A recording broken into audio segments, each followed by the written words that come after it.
Vamos tirar leite, é um pião na vaca. Você tá preso aí, mas sai mais daí. Coxa, Pipi, ei, Pio. Arrocha, Pipi. Ei, Pio. Tá afogado aí. Acocha, mano. É só um dedo. Acocha mais aí. Aqui tem 5 dedos. Atocha aí, mano. Tá frouxo, ó. Linha aqui já matou 3 já, ó. Tá frouxo esse lado aqui. Coxa aí. Puxa mais aí, Marcos. Acocha, mano. Isso. Vai. Se ele pudesse ter coxa, ele tava coxado todinho. Tá não, tá frouxo ainda.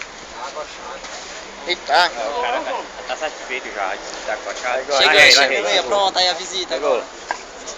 Aí, teu... Sai aqui, Oi! Passear, né, cara? Vamos pra cá, né? Bora lá.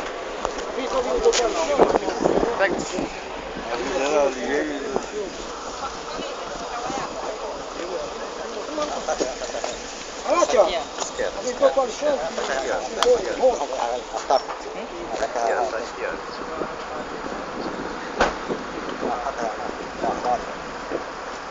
Ô, cidadão, nós todos aqui, o pedreiro tá me dando R$10, eu errei, fui aí, peguei a furadeira, o rapaz pegou aqui na cabeça na parede, entreguei, daí.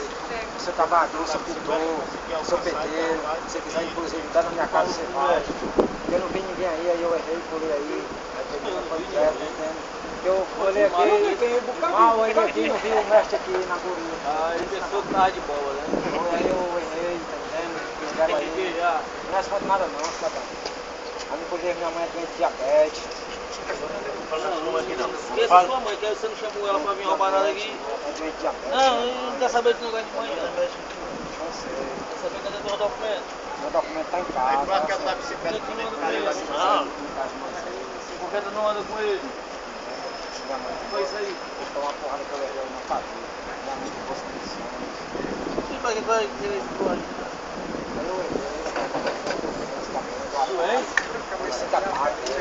Ataque de furadeira, né? Ah, é?